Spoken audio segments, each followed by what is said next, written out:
नमस्कार। आदरणीय उपभोक्ता तथा सरकारवाला दिदीबहिनी तथा दाजुभाइहरूमा निगमको हार्दिक अपिल।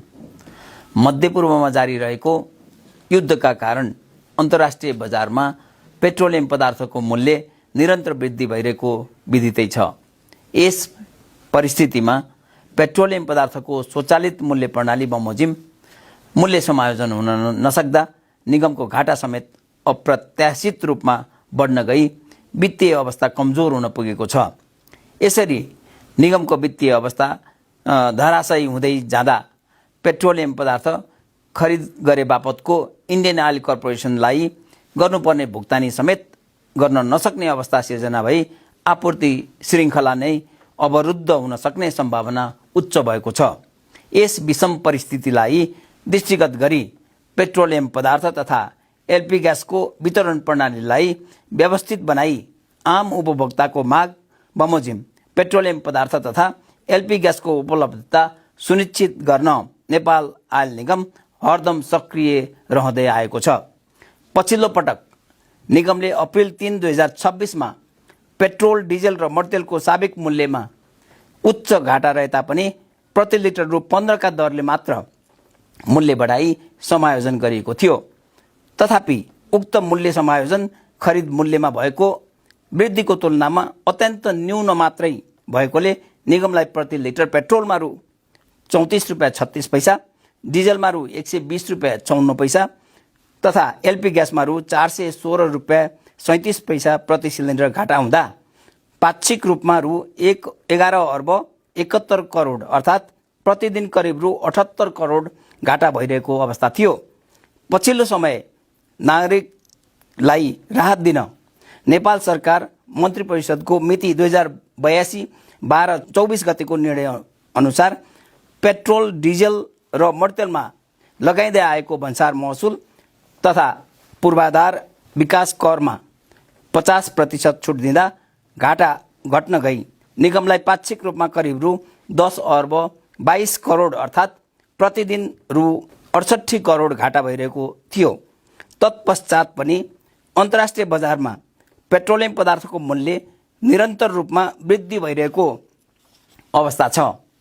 पछिल्लो समय अर्थात् 30 मार्चदेखि 8 अप्रिल 2026 सम्मको स्पोट प्राइसमा भएको मूल्य वृद्धिलाई औसत गर्दा निगमलाई पाक्षिक रूपमा करिब रु 14 अर्ब अर्थात् दैनिक रूपमा रु 93 करोड घाटा हुने देखिन्छ।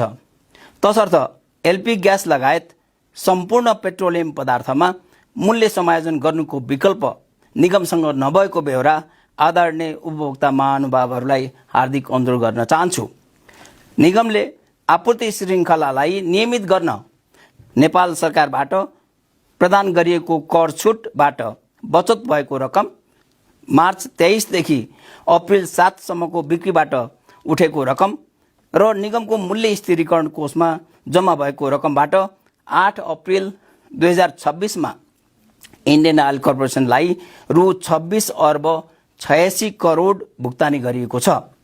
अबको किस्ता 23 अप्रिल 2026 मा भुक्तानी गर्न करिब रु 16 अर्ब 37 करोड रकम व्यवस्थापन गर्नुपर्ने हुँदा 2082 चैत्र 26 गते पुनः मूल्य समायोजन गर्नुपर्ने बाध्यात्मक अवस्था सिर्जना भएको हो।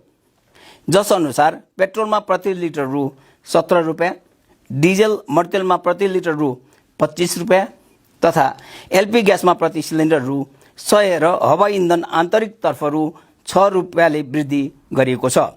यसरी पेट्रोलियम पदार्थको खुद्रा बिक्री मूल्य समायोजन गर्दा पनि निगमलाई अझै पाक्षिक रूपमा करिब 7 अर्ब 81 करोड घाटा हुने देखिन्छ। विश्वमा सिर्जित असहज परिस्थितिमा पेट्रोलियम पदार्थको बचत गर्नु हामी सबै जिम्मेवार नागरिकको कर्तव्य हुनेछ।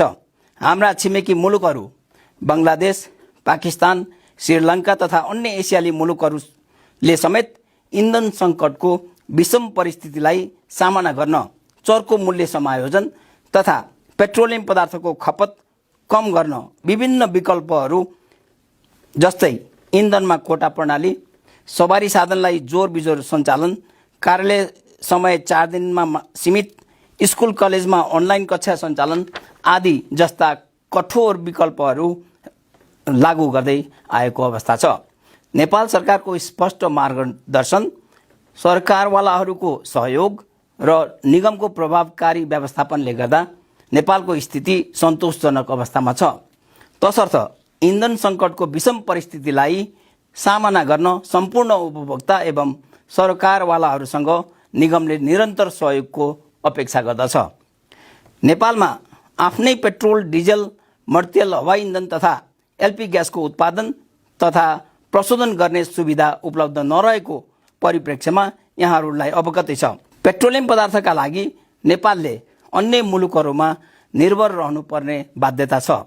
अहिलेको विषम परिस्थितिमा वित्तीय व्यवस्थापन गरी इन्धनको आयातलाई नियमित गर्न इन्धन खपत घटाउनु एक मात्र उपयुक्त विकल्प हुनेछ। उक्त विकल्पका लागि हालको अवस्थामा एकजना बाइक चालकले प्रतिदिन 1 लिटर मात्र पेट्रोल बचत गर्न सकेमा राज्यको करिब रु 22 करोड प्रतिदिन बचत हुन जान्छ। त्यस्तै गरी पेट्रोल डिजेल प्रयोग गर्ने एक गाडीले प्रतिदिन 1 लिटर बचत गरेमा करिब रु 4 करोड बचत हुने हुँदा प्रतिदिन कुल बचत रु 26 करोड हुन जान्छ र मूल्य समायोजनको अवधि 15 दिनमा कुल करिब रु 390 करोड बचत गर्न सकिने हुँदा निगम सम्पूर्ण उपभोक्ता महानुभावहरूसँग इन्धन बचतको लागि हार्दिक अपिल गर्दछ।